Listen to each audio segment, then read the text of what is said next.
Assalamualaikum warahmatullahi wabarakatuh. Di sini kami dari kelompok 6 kelas akuntansi 2019 B akan menjelaskan mengenai kerangka konseptual akuntansi dan pelaporan keuangan.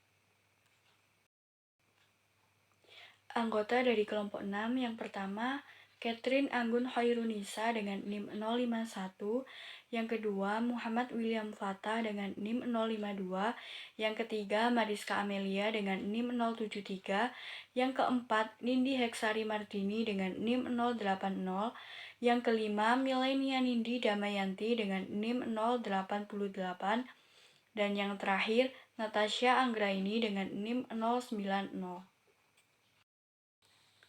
Penjelasan yang pertama yaitu mengenai klasifikasi dan konflik kepentingan. Perumusan tujuan akuntansi tergantung pada penyelesaian konflik dan kepentingan yang terdapat di pasar informasi. Atau lebih spesifik lagi, laporan keuangan yang dihasilkan oleh interaksi tiga kelompok, antara perusahaan, pengguna, dan profesi akuntansi. Perusahaan membentuk kelompok utama yang terlibat dalam proses akuntansi. Aktivitas-aktivitas operasional, keuangan, dan luar biasa atau non-operasional yang mereka lakukan menjadi justifikasi dari pembuatan laporan keuangan. Keberadaan dan perilaku mereka menimbulkan hasil keuangan yang sebagian dapat diukur oleh proses akuntansi. Perusahaan-perusahaan juga menyediakan informasi akuntansi. Pengguna atau user membentuk kelompok kedua. Pembuatan informasi akuntansi dipengaruhi oleh kepentingan dan kebutuhan pengguna. Meskipun tidak mungkin untuk mengumpulkan suatu daftar lengkap para pengguna, namun dapat dipastikan daftar tersebut akan mencantumkan para pemegang saham, analisis keuangan, kreditor, dan badan-badan pemerintah.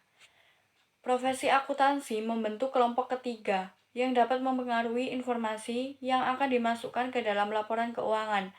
Para akuntan terutama akan bertindak sebagai auditor yang bertanggung jawab untuk memverifikasi bahwa laporan keuangan telah mematuhi prinsip-prinsip akuntansi yang berlaku secara umum. Interaksi dari ketiga kelompok di atas dapat disajikan dalam sebuah diagram Venn, di mana lingkaran U mencerminkan kepentingan dari pengguna akan informasi yang dianggap bermanfaat untuk pengambilan keputusan ekonomi mereka. Lingkaran C mencerminkan kumpulan informasi yang diterbitkan dan diungkapkan oleh perusahaan, entah ia berada di dalam ataupun di luar batasan dari prinsip-prinsip akuntansi yang berlaku secara umum. Dan lingkaran P mencerminkan kumpulan informasi yang dapat dibuat dan diverifikasi oleh profesi akuntansi. Area yang diberi nama 1 mencerminkan kumpulan informasi yang dapat diterima oleh semua tiga kelompok tersebut. Dengan kata lain, data-data ini diungkapkan oleh perusahaan, para akuntan dapat membuat dan memverifikasinya, dan mereka dianggap relevan oleh pengguna. Area 2-7 mencerminkan area-area yang menjadi konflik kepentingan. Baik, selanjutnya kita akan membahas tentang tujuan pelaporan keuangan. Sebelum menuju ke tujuan khusus, di sini saya akan menjelaskan tentang APB Statement nomor 4 yang berjudul Basic Concepts and Accounting Principle Underlying Financial Statement Business Enterprise. Laporan ini bersifat deskriptif dan laporan ini banyak memengaruhi studi-studi berikutnya tentang tujuan laporan keuangan. Nah, tujuan khusus pelaporan keuangan yaitu menyajikan laporan posisi keuangan, hasil usaha, dan perubahan posisi keuangan lainnya secara wajar dan sesuai dengan GAAP. Nah, tujuan umum pelaporan keuangan yang pertama ialah memberikan informasi yang terpercaya tentang sumber-sumber ekonomi dan kewajiban perusahaan. Yang dimaksud adalah untuk menunjukkan posisi keuangan dan investasinya, untuk menilai kemampuannya dalam menyelesaikan utang-utangnya, kemudian menunjukkan kemampuan sumber-sumber kekayaannya yang ada untuk pertumbuhan perusahaan, dan untuk menilai kekuatan dan kelemahan perusahaan. Kemudian yang kedua adalah memberikan informasi yang terpercaya tentang sumber kekayaan bersih yang berasal dari kegiatan usaha dalam mencari laba. yakni memberikan gambaran tentang dividen yang diharapkan pemegang saham, kemudian menunjukkan kemampuan perusahaan untuk membayar kewajiban kepada kreditor, supplier, pegawai, pajak, mengumpulkan dana untuk perluasan perusahaan, kemudian memberikan informasi kepada manajemen untuk digunakan dalam pelaksanaan fungsi perencanaan dan pengawasan, kemudian menunjukkan tingkat kemampuan perusahaan mendapatkan laba dalam jangka panjang, dan yang terakhir menaksir informasi keuangan yang dapat digunakan untuk menaksir potensi perusahaan dalam menghasilkan laba. Nah, di sini sudah dijelaskan tadi tentang menaksir informasi keuangan yang dapat digunakan untuk menaksir potensi perusahaan dalam menghasilkan laba, dan memberikan informasi yang diperlukan lainnya tentang perubahan harta dan kewajiban, lalu mengungkapkan informasi relevan lainnya yang dibutuhkan para pemakai laporan keuangan. Nah, di sini ada tujuan kualitatif laporan keuangan. Yang pertama ialah relevance. Nah, relevance di sini yang dimaksud adalah suatu informasi harus dihubungkan dengan maksud penggunaannya. Bila informasi tidak relevan untuk keperluan para pengambilan suatu keputusan, maka informasi demikian tidak ada gunanya. Walaupun kualitas lainnya terpenuhi. Oleh karena itu, sehubungan dengan relevansi informasi tadi, maka perlu dipilih metode pelaporan akuntansi keuangan yang tepat. Kemudian adalah understandability, yakni pengukuran tidak dapat sepenuhnya lepas dari pertimbangan dan pendapat yang subjektif. Hal ini berhubungan dengan keterlibatan manusia dalam proses pengukuran dan penyajian informasi, sehingga proses pengukuran itu tidak lagi berlandaskan realitas objektif semata. Dengan demikian, untuk meningkatkan manfaatnya, informasi keuangan harus dapat diuji kebenarannya oleh para pengukur yang independen dengan menggunakan metode pengukuran yang sama. Kemudian ialah verifiability, yaitu dapat dimengerti. Informasi yang disajikan ini harus dapat dimengerti oleh pemakainya dan dinyatakan dalam bentuk yang disesuaikan dengan pengertian para pemakai. Dalam hal ini, pihak pemakai informasi juga diharapkan adanya pengertian atau pengetahuan mengenai aktivitas ekonomi perusahaan, proses akuntansi, keuangan, serta istilah-istilah teknis yang digunakan dalam laporan keuangan. Kemudian neutrality, artinya laporan keuangan atau informasi keuangan itu diarahkan pada kepentingan umum dan tidak bergantung kepada kebutuhan pihak tertentu. Kemudian yang kelima adalah timeliness, yaitu tepat waktu. Informasi hendaknya diberikan sedini mungkin agar dijadikan sebagai dasar pengambilan keputusan ekonomi. Kemudian ialah comparability, yaitu dapat dibandingkan. Informasi akuntansi harus dapat dibandingkan, artinya akuntansi harus memiliki prinsip yang sama baik untuk suatu perusahaan dengan perusahaan yang lain. Kemudian completeness, yaitu lengkap. Informasi keuangan lengkap bila memenuhi 6 tujuan kualitatif di atas dan dapat memenuhi standar pengungkapan laporan keuangan. Standar itu menghendaki pengungkapan seluruh fakta keuangan yang penting dan penyajian fakta secara jelas agar tidak menyesatkan pemakainya. Sekian dari pemaparan tujuan pelaporan keuangan, lalu materi selanjutnya akan disampaikan oleh rekan saya. Terima kasih. Baik, materi selanjutnya akan saya jelaskan. Untuk materi selanjutnya adalah pengertian kerangka konseptual. Pengertian kerangka konseptual adalah proses teoritis berkaitan dengan kegiatan untuk menjelaskan masalah dengan menggunakan teori yang relevan, serta menyusun kerangka teoritis atau kerangka konsep yang digunakan dalam penelitian. Nah, konsep ini sendiri adalah abstraksi atau gambaran yang dibangun dengan menggeneralisasikan sebuah pengertian. Konsep tak bisa diamati dan tak bisa diukur secara langsung. Agar bisa diamati, konsep harus dijabarkan dengan menggunakan variabel-variabel. Misalnya, dengan menggunakan contoh konsep ilmu alam, lebih jelas dan konkret karena dapat diketahui dengan pasti panca indera. Terus sebaliknya, banyak dari konsep ilmu-ilmu sosial yang menggambarkan fenomena-fenomena sosial yang bersifat abstrak dan tidak bisa dimengerti dan diukur menggunakan alat ukur. Seperti konsep tentang tingkah laku, kecemasan, kenakalan remaja, dan yang lain-lainnya.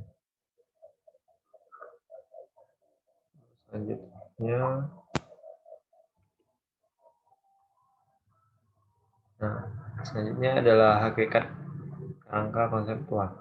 Kerangka konseptual adalah sebuah konstitusi, sebuah sistem koheren dari tujuan dan asas yang saling berhubungan yang dapat mengarah kepada standar yang konsisten dan menentukan sifat, fungsi, dan batasan dari akuntansi keuangan dan laporan keuangan. Konsep-konsep seperti ini menjadi asas dalam artian bahwa konsep-konsep yang lainnya akan dihasilkan dari asas tersebut dan menggunakan acuan secara berulang-ulang yang akan dibutuhkan dalam menentukan, mengartikan, dan menerapkan standar akuntansi dalam pelaporan. Nah, untuk masalah-masalah di dalam rangka konseptual ini adalah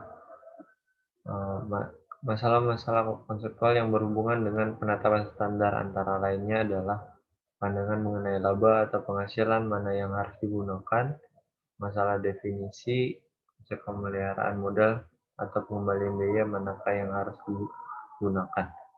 Yang terakhir, metode pengukuran mana yang harus digunakan.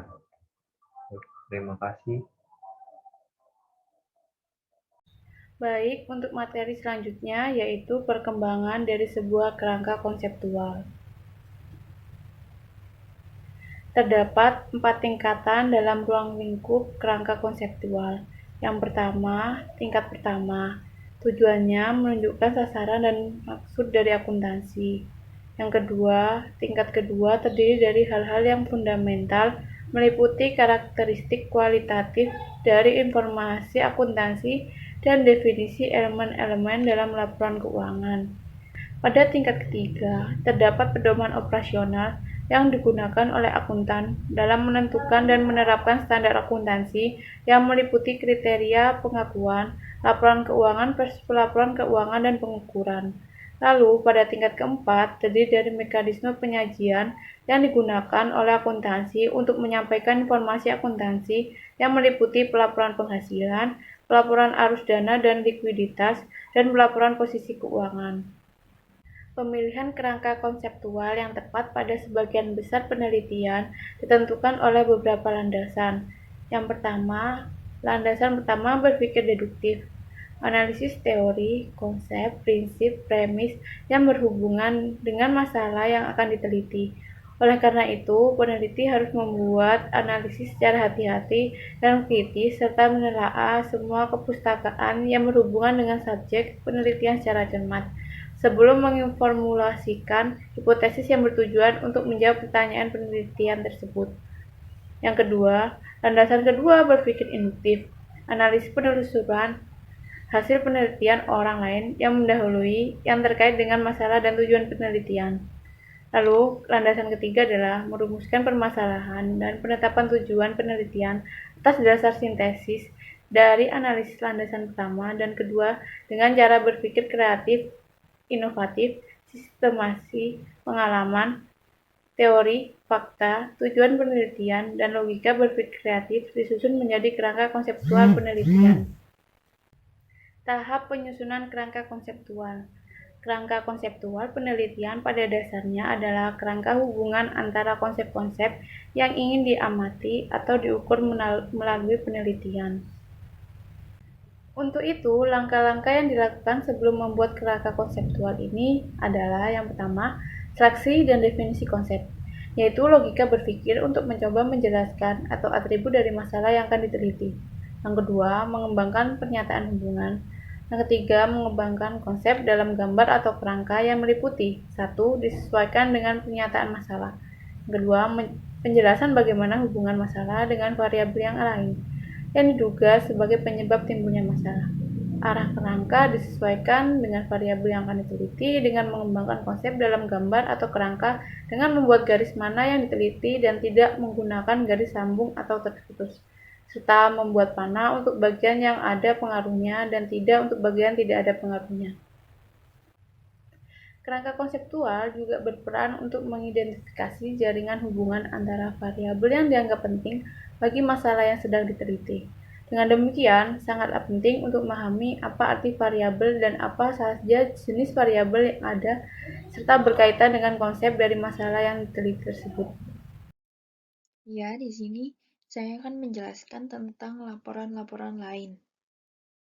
Yang pertama adalah laporan perusahaan. Laporan perusahaan merupakan laporan yang berhubungan dengan akuntabilitas publik dari segala bentuk entitas ekonomi, terutama pada perusahaan bisnis. Laporan ini mencoba untuk menyusun sekumpulan konsep-konsep yang sedang dikembangkan sebagai dasar bagi pelaporan keuangan. Tujuan dari studi ini adalah untuk memeriksa kembali ruang lingkup dan sasaran dari laporan keuangan yang telah diterbitkan dilihat dari kebutuhan-kebutuhan dan kondisi modern. Setelah mendokumentasikan keterbatasan dari praktik-praktik pelaporan yang ada saat ini, maka diusulkan perlunya laporan-laporan tambahan berikut ini. Yang pertama, laporan nilai tambah yang menunjukkan bagaimana keuntungan yang diperoleh dari perusahaan dibagi antar karyawan, penyandang modal, negara, dan investasi kembali. Yang kedua, laporan ketenagakerjaan yang menunjukkan jumlah dan komposisi dari tenaga kerja yang menggantungkan hidupnya pada perusahaan, kontribusi pekerjaan dari para karyawan, dan manfaat-manfaat yang diterima. Yang ketiga adalah laporan pertukaran uang dengan pemerintah yang menunjukkan hubungan keuangan antara perusahaan dengan negara. Yang keempat, laporan transaksi dalam mata uang asing yang menunjukkan transaksi-transaksi kas langsung antara Inggris dengan negara lain. Yang kelima, laporan prospek-prospek di masa depan yang menunjukkan kemungkinan laba di masa depan, tingkat penempatan kerja, dan investasi. Dan yang terakhir, laporan tujuan perusahaan yang menunjukkan kebijakan manajemen dan sasaran strategis jangka menengah. Selanjutnya, yang kedua adalah laporan STEM. Pendekatan yang diusulkan oleh laporan STEM ini bersifat revolusioner. Hal ini mengidentifikasikan masalah dan permasalahan konseptual dan memberikan solusi dari segi identifikasi, tujuan-tujuan laporan keuangan perusahaan, penggunaan laporan perusahaan, sifat dari kebutuhan para pengguna, dan kriteria untuk penilaian mutu standar dan akuntabilitas korporat sebagai kemungkinan komponen-komponen bagi kerangka konseptual Kanada. Tujuan pelaporan keuangan perusahaan. Salah satu tujuan utama dari penerbitan laporan keuangan perusahaan adalah untuk menyediakan akuntansi melalui fungsi-fungsi pengurusan manajemen dan juga keberhasilannya ataupun kebalikannya dalam mencapai sasaran untuk menghasilkan kinerja ekonomi perusahaan yang memuaskan dan menjaganya dalam posisi keuangan yang sehat dan kuat. Selanjutnya, para pengguna laporan perusahaan dan kebutuhan pengguna. Pengguna menuntut akuntabilitas, namun permasalahan yang utama harus dapat dipecahkan. Sedangkan dalam kebutuhan pengguna, hanya kesulitan dalam menentukan modal keputusan dari para pengguna. Laporan STEM menekankan bahwa salah satu masalah tersulit dalam pengembangan standar akuntansi muncul dari adanya tidak kepedulian kita terhadap sifat dari proses pengambilan keputusan dan mengenai rasionalitas proses mental yang digunakan oleh pengguna dalam mencapai kesimpulannya. Selanjutnya, kriteria untuk menilai kualitas dari standar dan akuntabilitas perusahaan. Untuk mendefinisikan kriteria penilaian yang merupakan alat ukur, di mana penyesuaian standar sekaligus para pembuat dan pengguna dari laporan keuangan yang telah diterbitkan dapat memutuskan apakah laporan keuangan yang diterbitkan memang benar telah memenuhi kebutuhan dari para pengguna dan tujuan dari pelaporan keuangan. Selanjutnya yang terakhir menuju ke arah kerangka konseptual Kanada. Proyek kerangka konseptual bagi Kanada atau negara lain yang didasarkan atas pendekatan evolusioner dan bergantung pada konsep-konsep atau tujuan dan kriteria untuk penilaian yang ditawarkan pada akhir dari laporan STEM. Baik, selanjutnya saya akan menjelaskan mengenai taksonomi karakteristik normatif yang harus dicerminkan oleh pernyataan-pernyataan akuntansi. Nah, taksonomi karakteristik normatif yang harus dicerminkan oleh pernyataan akuntansi adalah sebagai berikut. Yang pertama yaitu karakteristik formasional. Karakteristik formasional yang berhubungan dengan perkembangan dari pernyataan dan dengan penilaian selanjutnya mengenai kegunaan yang diberikan. Yang kedua yaitu karakteristik operasional yang berhubungan dengan mengimplementasikan dan memenuhi persyaratan-persyaratan yang diminta oleh pernyataan. Dan yang ketiga yaitu karakteristik informasional yang berhubungan dengan kemampuan untuk menghasilkan data yang berguna untuk pengambilan keputusan. Sekian presentasi dari kelompok 6. Terima kasih.